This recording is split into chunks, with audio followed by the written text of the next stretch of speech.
Liris Chica ang paggamit na tila isang sigaw sa gitna ng katahimikan. Sa likod ng mga matatayag na project o proyekto at hiyawan ng libo-libong fans, may isang pusong tila uhaw sa tunay na tahanan.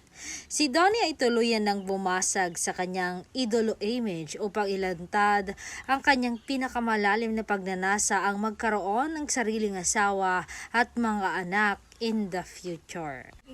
Ito ba isang pahiwatig na handa na niyang iwan ang pagiging crush ng bayan para sa isang mas seryosong kabanata? Bakit sa rurok ng kanyang karera ay bigla siyang nagkaroon ng ganitong pagninilay? Ito ba ay bunga ng matinding pangungulila o mayroon na nga bang isang lihim na inspirasyon na nagtutulak sa kanyang upang bumuo ng sariling pugad?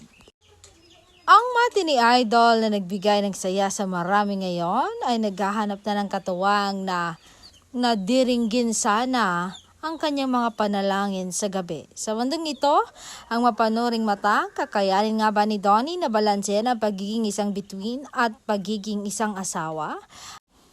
At nahanap na nga niya ang karapat-dapat, si Bel Mariano, ang babaeng sapat, ang tapang at talino upang harapin ang intriga at maging reyna sa buhay ng isang Donnie Pangilinan.